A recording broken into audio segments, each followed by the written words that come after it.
po again, ito po yung continuation ng ating pong withdrawal from SMIC platform to the GCash crypto. Ayan. So, naka-receive po ako ng email, no? Ngayon lang, just a few minutes ago na, yan po, successfully received USDT TRX.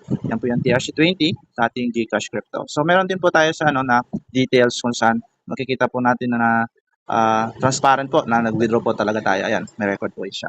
So, yeah, balik po tayo dito sa ating GCash para makita po natin siya na nag-transfer po talaga. Ayan. So, back to our GCash. Alright. Let's see kung talagang na-receive po niya yung ating refresh lang po. Let's see. Yan. Ayan po. So, yan. Successful po. Na-receive po natin is around 6,517 PHP. So, converted na po siya sa PHP. Pero yun po yung $113 po yun na yan. Kano yung kanina? $113 po. So, yan. Ang gagawin po natin ngayon, since na-receive na po natin siya, sige, ano po tayo dito? Punta po tayo sa dito ulit. Yeah, so, para makita po natin yung kanyang home ng GCash. Kung mapapansin nyo po, ang portfolio value is $6,517.84. Yan po yung portfolio value. So, gagawin ko po, lalagay ko po siya sa trading wallet. No? Para malagyan po natin ng trading wallet at punta po sa ating GCash, sa mismong GCash natin, i-click po natin yung withdraw. So, let's do that. Currently po, ang ating GCash ay 0 po. Wala po siyang laman. So, lalagyan po natin siya. So, market. Yan. Tapos. Ayan. So, yan. So, gagawin po natin dito. Mapapansin nyo po, 113 USDT siya. So, may value siya around 6,517. So, yes, let's sell it. Let's see kung magkano bang mababawas na ma-receive natin. So, sell lang po siya. Click po yung sell. Sell. Ayan. So, 113. No? 113. So, value niya is 600. So, ayan po. Ano po nakalagay doon, siya rin po yung ma-receive nyo. So, trading wallet, PHP 0. Wala kasing balance yung natin, yung sa trading wallet natin sa GCash. Yan. So, may code po siya. Yan, you're about to convert. 113. Sell USDT Tron. Okay. Upload. Processing your transaction. Sell order successful. Wow, congratulations po sa atin. Nakapag-successful po tayo ng sell order. Yan, back to GCrypto. Tingnan po natin yan kung magkano pa ang laman ng atin. So, wala na po ang laman yung ating portfolio kasi napapunta na po sa ating trading wallet which is 6,517. So, yun. Bali po, depende po ngayon sa palitan yung ganyan. So, yan. Nandiyan pa po siya sa GCrypto. So, kung para mailagay po natin siya doon sa ating main wallet, no? Punta po tayo sa main wallet natin. Ayan. 0 pa po siya, di ba? So, punta ulit tayo sa GCrypto. Ayan, GCrypto. Ayan. Welcome to GCrypto.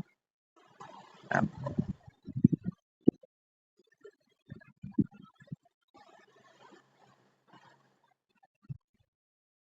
Ayan. Ayan po. So, ilalabas na po natin yung ating kita sa SMIC or ilalagay na po natin sa mismong ating GCash para makagamit na po natin siya pang gastos or kahit ano pa man. Or pang sa atin daily expenses or savings. So, withdraw po natin. Click po natin yung withdraw. Withdraw. And then, PHP amount. So, type natin po lahat. 6,517. Ayan po. May 0.61 pa. Hindi na. Ayan. Hindi na kailangan ilagay. So, yeah. Wala naman po siyang convenience fee, 0. Kaya napakaganda ating. So, leave lang natin yung 0.16 yan. Yan, para meron siyang ebidensya. So, 6,517. Alright, so, continue lang po natin siya.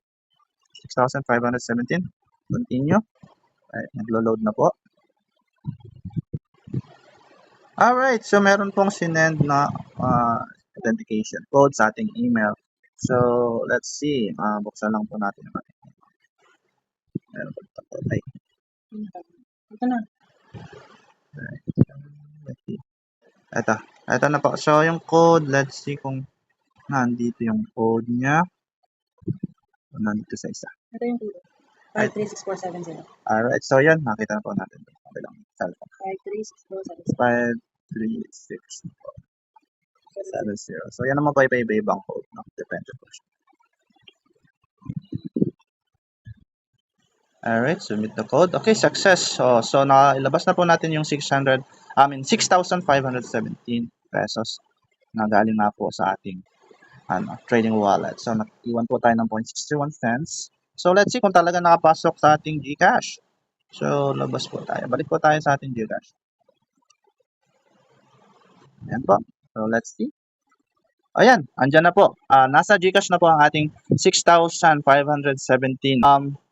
Ito po ay from SMIC platform. Nakapag-withdraw po tayo papunta po sa ating GCash. So I hope everyone is satisfied with this new knowledge. So ano pa po bang hinihintay nyo? Mag-upgrade na po kayo at mag-join na po sa ating SMIC. Thanks everyone and God bless all.